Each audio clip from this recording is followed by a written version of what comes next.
बचपन से हम सभी को हमेशा से एक चीज सिखाई गई है और वो है सामने वाले को माफ करना। वो कहते थे ना, forgive and forget your enemy. माफ करने वाला माफी मांगने वाले से बड़ा होता है। हमेशा अपने दुश्मन की तरफ एक दोस्ती का हाथ बढ़ाया करो। हमेशा लोगों को समझा के प्रॉब्लम सॉल्व करने का ट्राई करो। और ये चीज हमारे दिमाग में इतने डेंजरसली इम्प्लांट हो चुकी है कि कई बार हम लोग किसी ऐसे इंसान को ब्लाइंडली फॉरगिव कर देते हैं जिसकी फितरत ही ऐसी कि वो आगे चल के एक न एक दिन आप पे वापस वार जरूर करेगा। आज जिस लॉ के बारे में हम लोग बात करने वाले हैं वो काफी ज्यादा कॉन्ट्राडिक्ट करता है उन सारी चीजों से जो हमें बचपन से सिखाई गई है। तो मैं बात कर रहा हूँ लॉ नंबर 15 की from 48 laws of power. Remember to crush your enemy totally, because अगर आप किसी सांप के सिर को कुचलोगे नहीं तो वो एक ना एक दिन आपको आके वापस जरूर डसेगा। यहाँ पे बात किस सांप के बारे में हो रही वो आपको और मुझे दोनों को पता है। तो मेक श्योर आप आगे बढ़ने से पहले इस वीडियो को लाइक कर लेना, क्योंकि लाइक करने से वीडियो यहाँ पे सेव हो जाती है। अब देखो, किसी भी झगड़े के दो ही आउटकम्स होते हैं, ईदर यू गेट डिस्ट्रॉयड और यू डिस्ट्रॉय समवन। पहला वाला ऑप्शन कहीं पे भी होना ही नहीं चाहिए, because if you get destroyed वो आपकी मेंटल और इमोशनल स्टेबिलिटी को पूरी तरह हिला के रख देगा। अब हर कोई इंसान जिंदगी में इतना ज्यादा कॉन्फिडेंट नहीं होता है और कई लोगों के केस में ये चीज होती है कि जब भी आप लाइफ में कभी हार जाते हो तो आपका कॉन्फिडेंस पूरी तरह टूट जाता है। आप उस चीज को वापस से ट्राई करने का कभी सोचोगे भी नहीं। बड़ा मुश्किल हो पाता है उस हार को, उस फेज को भुला पाना। और बहुत रेयर केसेस में ऐसे लोग होते हैं जो उसे एक्चुअली ओवरकम कर पाते हैं। सो पहला ऑप्शन जो था गेट डिस्ट्रॉयड वो तो कंप्लीटली पिक्चर से निकल चुका है। अब बचा दूसरा option which is destroy. Genghis Khan की कहानी तो आप सभी ने सुनी ही होगी। वो एक ऐसा ब्रूटल इंसान था जिसने लॉ नंबर 15 को एकदम तगड़े तरीके से यूज किया। वो इंसान दुश्मनों को हराता नहीं था लेकिन उनको पूरी तरह कुचल के आगे बढ़ता था और इसी चीज की वजह से ही created one of the largest contagious empire in this world. लेकिन मैं ऐसा नहीं कह रहा हूँ कि आपको लाइफ में हर जगह पे ब्रूटैलिटी दिखानी है। कई बार किसी से अच्छे से बात करके या फिर उसे समझा के भी काम किया जा सकता है। लेकिन अगर आपको सामने वाले से बार बार वो चीजें रिपीट होती दिख रही है या फिर बार बार वो सेम पैटर्न रिपीट होता दिख रहा है तो ऐसे मोमेंट पे ब्रूटैलिटी दिखाने से पहले एक बार भी मत सोचना। And I am not saying कि ब्रूटैलिटी हमेशा फिजिकल टर्म्स में ही होती है। कई बार आप सामने वाले को ब्रूटली मेंटली और इमोशनली भी अफेक्ट कर सकते हो। एंड ट्रस्ट मी, मेंटल और फिजिकल डैमेज का इम्पैक्ट किसी भी फिजिकल डैमेज से कई गुना ज्यादा होता है। आप अपना खुद का एग्जांपल लेके देख लो। बचपन में आपको जब अपने मॉम डैड मारते थे तब आपको वो टेम्परेरी सेंसेशन होता था, टेम्परेरी गुस्सा आता था, टेम्परेरी डर लगता था। लेकिन लाइफ में आप जब इतने मैच्योर हो गए कि आपको आपके मॉम डैड की स्ट्रगल दिखने लगी, उस चीज का इम्पैक्ट मेंटली और इमोशनली बहुत स्ट्रॉन्ग रहा। और कहीं ना कहीं आज के डेट पे भी आपके दिमाग में वो मेंटल और इमोशनल इम्पैक्ट मौजूद है। इसी वजह से तो आप इस चैनल पे आके सेल्फ हेल्प की वीडियोस देखते हो, because you want to prove something to this world. आप नहीं चाहते एक एवरेज लाइफ में सेटल करना, आप अपने पेरेंट्स को हमेशा खुश देखना चाहते हो। ये इम्पैक्ट क्यों हुआ? क्योंकि आपने उनकी स्ट्रगल अपने आंखों से देखी, उसका डीप इम्पैक्ट आपके ब्रेन पे रहा। अगर उस टाइम पे अगर आपके मॉम डैड आपको मार के समझाते तो शायद वो चीज आपके दिमाग में उतना ज्यादा टाइम नहीं रह पाती। सो आगे चाहे कुछ भी हो जाए, एक चीज हमेशा याद रखना कि what you feel inside is far more greater than what you feel outside. दर्द हो तो भाई मेंटल और इमोशनल हो। फिजिकल दर्द की आपके बॉडी को उतनी वैल्यू नहीं होती, बट इमोशनल और मेंटल डैमेज को हील होने में काफी ज्यादा टाइम लगता है। और इसी वजह से इस लॉ में टू क्रश योर एनिमीज आप सीधा टारगेट कर सकते हो उनके इमोशनल और मेंटल पीस पे। बड़े से बड़ा, तगड़े से तगड़ा इंसान भी क्यों ना हो, अगर आपने उस इंसान के दिमाग के साथ खेलना सीख लिया ना तो भाई उस इंसान के पास चाहे कितनी भी पावर या फिर पैसा क्यों ना हो, वो आपके सामने एक सेकंड भी टिक नहीं पाएगा, just because you targeted the right area. But शायद आप सोच रहे हो कि ये लॉ इतना ज्यादा ब्रूटल क्यों है। ये लॉ हमें ऐसा क्यों कह रहा है कि एनिमीज को पूरी तरह ही मिटा दो, उनका कोई भी ट्रेस ही मत रखो। देखो, हमारी खुद की इंडियन हिस्ट्री में ऐसे कई सारे एग्जांपल्स ऑलरेडी मौजूद है जहां पे इंडियन किंग्स ने दुश्मनों को फॉरगिव किया, लेकिन उसके बाद उनके साथ जो हुआ उसे आप सोच भी नहीं सकते। आप चाहे हिस्ट्री की कोई भी कहानी खोल के क्यों ना देख लो, चाहे वो सम्राट पृथ्वीराज चौहान की क्यों ना हो या फिर छत्रपति संभाजी महाराज की क्यों ना हो, आपको ये चीज नजर आएगी कि उन्होंने जिस इंसान को फॉरगिव किया था उसी ने आगे जाके उन्हें धोखा दिया। एक चीज होती है कि आग का अगर छोटा सा तिनका भी कहीं पे रह जाए तो वो वापस से सुलगकर पूरे जंगल को बर्बाद कर सकता है। एंड एक इंग्लिश में सेइंग है, more is lost through stopping half way than through total annihilation. यानी आप ज्यादा चीजें गवाओगे अगर आपने जंग बीच में ही छोड़ दी। इसीलिए हमेशा अपनी जंग को पूरा कंप्लीट करो। अब इस लॉ की क्या ऐसी चीज है जो आपको हमेशा याद रखनी है? नंबर 1, कभी भी अपने एनिमी से सिंपैथाइज मत करो। वो चाहे कितनी भी मीठी मीठी बातें क्यों ना करे या फिर कितने भी मगरमच्छ के आंसू क्यों ना बहाए, never sympathize with your enemies, because ऐसे सारे एनिमीज आपको तभी घेर के स्ट्राइक करेंगे जब आप उन्हें लीस्ट एक्सपेक्ट करोगे। और यही चीज मुझे लेके आती है पॉइंट नंबर 2 पे, जो है कि हो सकता है आपके एनिमीज थोड़े टाइम के लिए आपके साथ फ्रेंडली बिहेव करे। इसका मतलब कभी ऐसा मत समझो कि वो आपके दोस्त बन गए। जिस इंसान ने एक बार ऑलरेडी आपको धोखा दिया है वो आगे चल के आपको वापस से लाइफ में कभी ना कभी धोखा जरूर देगा। सो मेक श्योर आप अपने गार्ड्स कभी नीचे ना करो।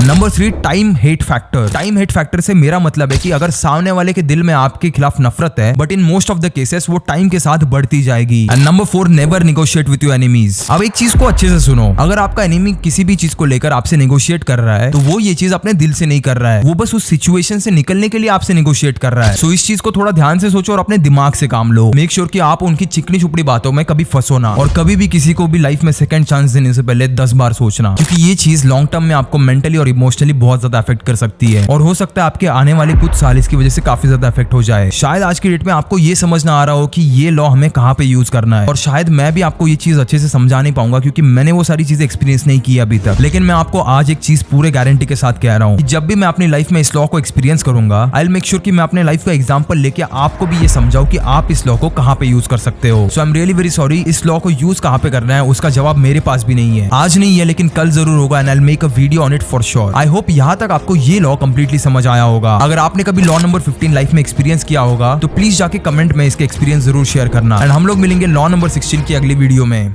तब तक के लिए कीप इंस्पायरिंग।